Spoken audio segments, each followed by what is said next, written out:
Hola, ¿cómo están? Ya esta es nuestra última clase y nos toca hablar de modelos animales. Y vamos a empezar por definir qué es un modelo. Hay varias definiciones posibles, yo aquí les voy a leer algunas, como para que empecemos a tener una idea. Un modelo es un sistema conceptual que intenta representar aspectos interrelacionados de un sistema real. También se lo puede pensar como una representación o descripción de hechos observados. Es una analogía o una representación de un conjunto de datos que se utiliza para sugerir una investigación.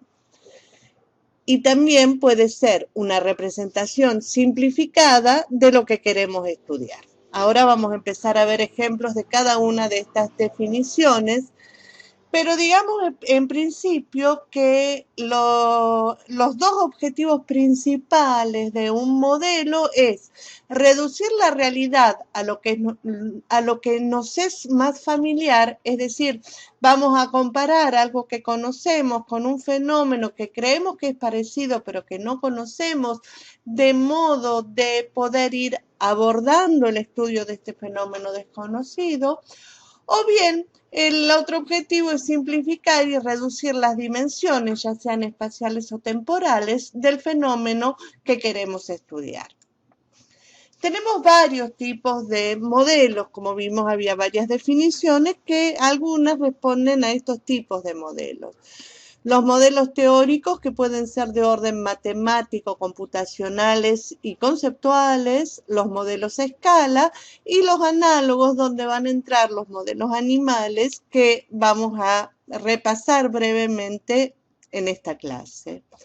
Acá tienen ustedes por la curva de Gauss, la campana de Gauss, la curva normal, es un modelo matemático que representa cómo se comportan muchas variables. Entonces ustedes recordarán que teníamos en el eje de las Y las frecuencias y cómo se distribuían estas frecuencias formando esta campana. Esto es un modelo matemático. Acá tienen ustedes un modelo computacional. Lo que se hace es programar ciertas características de un sistema dado y luego le vamos poniendo características a las distintas variables que conforman ese fenómeno que estamos estudiando y en función de las reglas que tiene de comportamiento que tiene cada una de estas variables, vamos viendo si podemos modelar estos sistemas de cómo funcionan en la realidad. Finalmente, aquí abajo les muestro un modelo a escala, ¿sí? Este es un avión construido chiquito, pero con la misma escala de un avión grande. Entonces podemos hacer pruebas con este avión pequeño que no podríamos hacer con un avión de verdad. Por ejemplo, una de las pruebas que se hacen cuando se está por construir un nuevo modelo de avión es ponerlo en esto que se llama tubo de viento, ¿sí? Se lo pone acá y se ve cómo reacciona a distintas intensidades del viento. Este es un modelo análogo. Ustedes deben haber estudiado muchas veces que el cerebro o el sistema nervioso en cierta medida se comporta igual o parecido a una computadora. Este tipo de modelos, que puede pensarse incluso como un modelo conceptual y como un modelo análogo, son válidos en la medida en que no nos olvidemos que hay diferencias, es decir, vamos a trabajar sobre las cosas que tienen de parecidas, pero no debemos perder de vista nunca las diferencias. ¿Cuáles diferencias? Me dirán ustedes. Bueno, piensen, por ejemplo, que una computadora no aprende. Un sistema nervioso sí aprende. Una computadora no tiene actividad espontánea. Mientras nadie la aprenda ni toque alguna de las extensiones, la computadora está quieta. El cerebro, por su parte, tiene actividad espontánea. No necesita estímulos externos para funcionar. Por lo tanto, los modelos tienen límite, funcionan hasta cierto punto estas analogías, pero hay un punto en el que debemos abandonarlos. ¿Qué son los modelos animales? Bueno, es pensar el animal como un hombre simplificado. Y por otro lado, se han establecido modelos animales de enfermedades humanas. Esto es hacer lesiones en determinados animales y estudiar los síntomas o las consecuencias de esas lesiones en la fisiología del animal y usar esto y ver cómo reaccionan a distintas terapéuticas y cómo es todo el proceso fisiopatológico. Y esto funciona entonces como un modelo para estudiar las enfermedades humanas. La idea detrás de esto es que la biología de un mamífero en particular es análoga, similar o idéntica a la de cualquier otro mamífero. Por lo tanto, podemos utilizar cualquier mamífero como un modelo del ser humano para estudiar diversos aspectos de su biología y, en cierta medida, de su fisiopatología también. Que esta es la idea que está detrás del uso de animales para el estudio de la biología y la fisiología humana y el uso de modelos animales para estudiar la fisiopatología de enfermedades que queremos tratar luego en seres humanos. Aquí lo tenemos nuevamente a Claude Bernard. ¿Se acuerdan que habíamos empezado hablando de Claude Bernard como el fisiólogo, el primer fisiólogo, el que crea la fisiología como un área de estudio, una disciplina independiente de la anatomía, y también el que impone el método experimental en fisiología y en medicina? Claude Bernard también es el que va a imponer la idea de trabajar con animales. Él trabajó muchísimo con animales y desde Claude Bernard hasta hace 30, 40 años podemos decir que, no sé si todos, pero sí la mayoría de los avances biomédicos importantes provienen del laboratorio y del estudio en animales. Claude Bernard aseguraba que los experimentos biomédicos de laboratorio legítimos son experimentos con animales. ¿Por qué? Porque en seres humanos tenemos restricciones éticas mucho más fuertes de las que tenemos en animales, por un lado, y por otro lado también tenemos una mayor variabilidad genética, variabilidad ambiental, variabilidad de aprendizaje. Tenemos una serie de variabilidades que hemos estado estudiando cuando veíamos las variables intervinientes, que en el laboratorio y en animales podemos acotar y controlar de un modo que no podemos hacer en seres humanos. El uso de animales en experimentos biomédicos ha permitido grandes progresos en las ciencias. Tenemos como ejemplos la investigación básica, búsqueda de nuevos conocimientos. Esto ha sido fundamental tanto en fisiología como en genética, fundamentalmente. En la investigación de enfermedades, investigaciones con la aplicación clínica, el uso de modelos animales de enfermedades. En este momento, si ustedes buscan, van a encontrar modelos animales de la mayoría de las enfermedades importantes y que todavía no tenemos una cura eficaz, se están estudiando en animales. Luego los usamos para la prueba de productos, para ver la toxicidad de los productos que se usan en el hogar. Para todos los estudios farmacológicos se comienza por estudios en animales. Y finalmente tenemos que un uso bastante intensivo hasta hace relativamente pocos años en educación y en entrenamiento. Este último uso es el que más acotado está actualmente porque, bueno, se han impuesto una serie de reglamentos y de normativas éticas en cuanto al uso de animales. Entonces se ha buscado reemplazar este tipo de uso de animales de laboratorio con otro tipo de herramientas pedagógicas. Los defensores de los derechos animales consideran que se ha exagerado mucho el valor de los experimentos con animales para el progreso médico. Por un lado, ellos afirman que los experimentos animales son engañosos o mala ciencia, porque en última instancia los animales son diferentes al ser humano.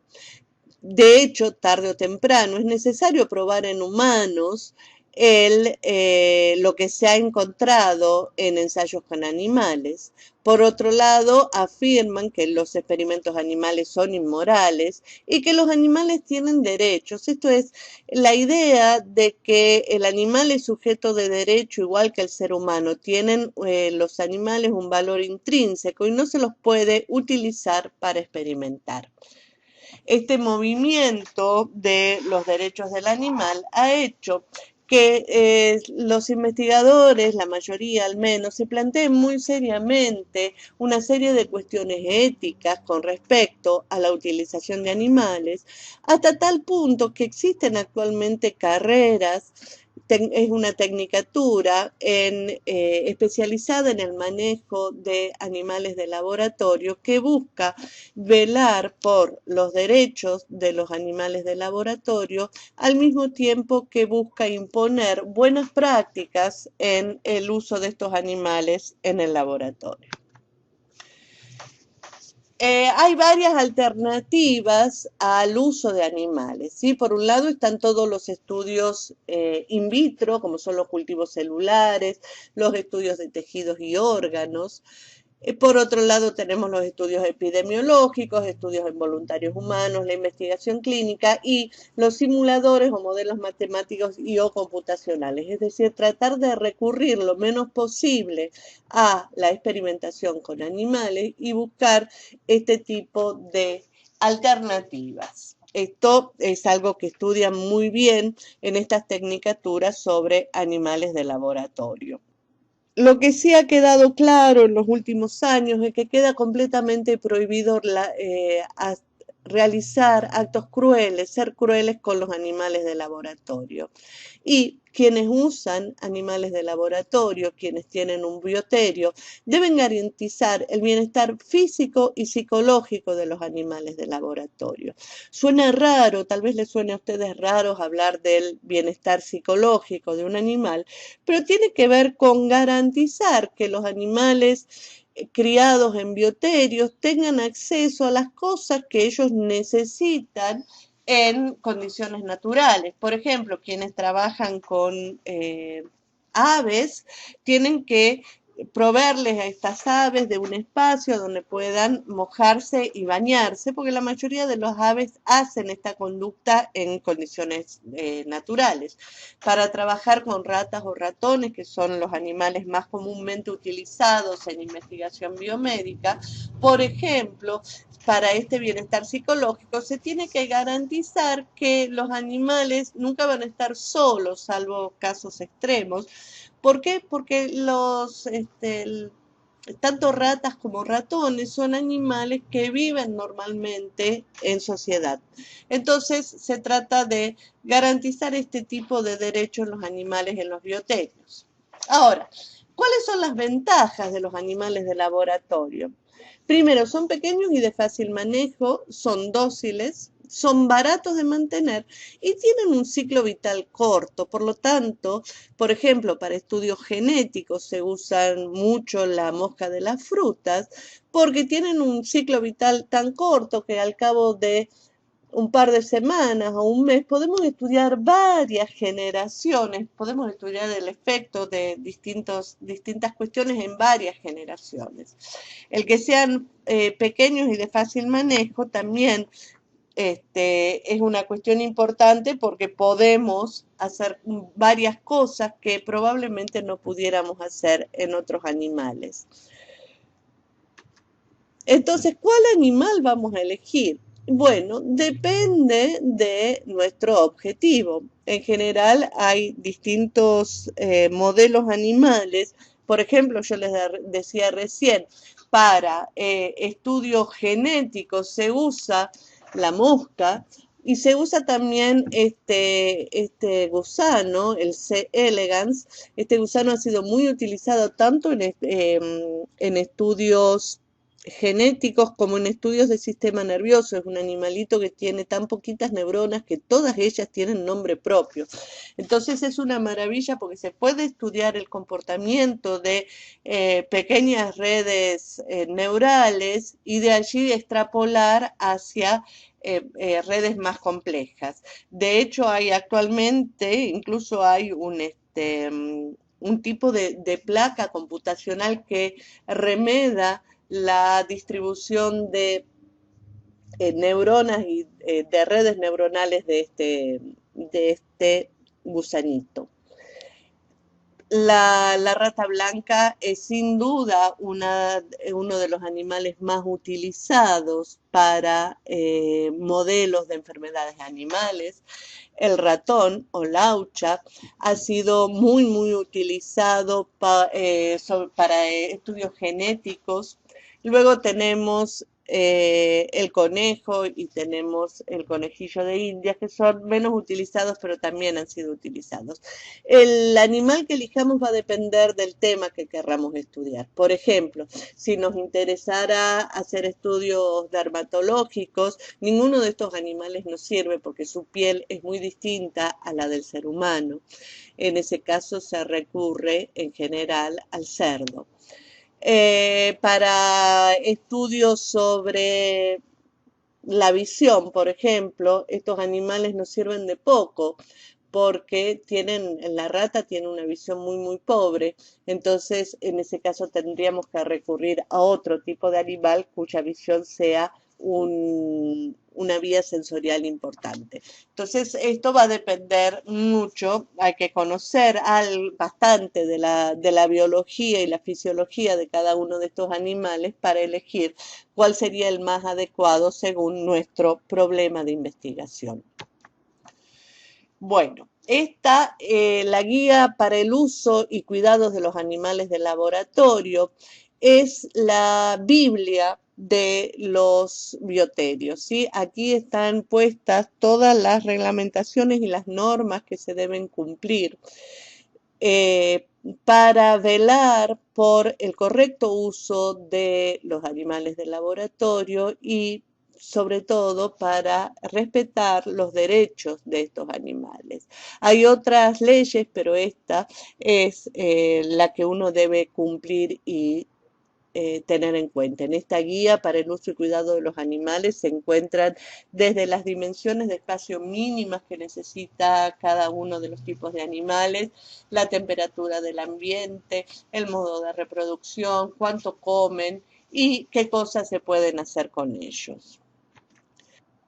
En resumen, digamos que garantizar el bienestar físico y psicológico de los animales de laboratorio implica que concederles cierto espacio físico, ciertas características ambientales de temperatura y de ciclos de luz-oscuridad, cierta dieta con la cual puedan realmente crecer, garantizar la interacción con congéneres, y también está establecido el uso de drogas y anestésicos y el modo de sacrificarlos cuando se termina de hacer un experimento, si es que es realmente necesario sacrificarlos.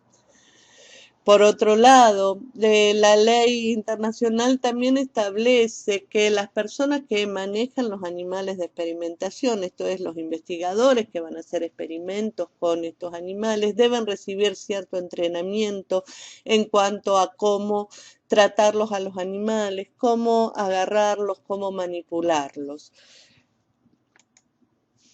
Finalmente, estas normativas, tanto la guía como otras normativas internacionales, lo que hacen es decir cómo se usan estos animales, ¿sí? Entonces empezamos por un investigador que elabora un protocolo y lo presenta al comité de ética, el comité que establece las reglas de funcionamiento evalúa el protocolo, notifica al investigador y al bioterio.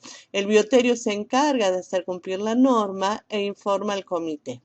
Entonces, este circuito también está establecido por las normas internacionales. El cumplimiento de estas normas internacionales no solo tiene que ver con cuestiones morales, éticas y de buen uso de los animales, sino que la reglamentación ha llegado al punto que si las revistas donde ustedes quieren publicar no, las revistas detectan que ustedes no han cumplido con estas normas, directamente no les van a publicar sus resultados. Finalmente, dentro de todo esto que es la ciencia de los animales de laboratorio, están las famosas 3R, ¿sí? La reducción, es decir, la tendencia a utilizar cada vez menos animales. El refinamiento, esto es la necesidad de refinar las técnicas, tanto experimentales como estadísticas, de modo de utilizar cada vez menos animales y utilizarlos cada vez más eficientemente, ¿sí? Se aconseja, por ejemplo, utilizar al mismo animal para varios experimentos, cuestión de la utilización íntegra de este animal que finalmente va a ser sacrificado por la experimentación, y por supuesto reemplazarlo con modelos computacionales es lo más indicado, se lo puede reemplazar también con estudios in vitro. Bueno, esto era, yo creo que ya lo saben, pero por si acaso, ¿sí? Se dice que un estudio es in vivo cuando el estudio o el experimento se hace sobre el organismo o la planta que está vivo, que está funcionando. In vitro cuando estudiamos en una cápsula de Petri o en un tubo de ensayo células, tejidos u órganos. Por ejemplo, este es el estudio in vitro más famoso con el cual ustedes han tenido contacto. Todo lo que ustedes han estudiado en fisiología sobre el potencial de acción nervioso viene de estudios en un axón, el axón gigante del calamar, ¿sí? Acá está este pedacito, fíjense, esta es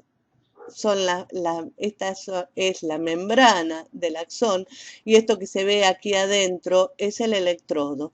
Es tan grande, este axón es tan gigante que se ve a simple vista y se puede poner un microelectrodo eléctrico y de este modo se han registrado todas las características de conducción del potencial de acción con técnicas intracelulares. Bueno, esto era básicamente lo que les quería presentar para que tuvieran una idea de cómo se usan los animales y cuáles son las restricciones existentes actualmente en su uso.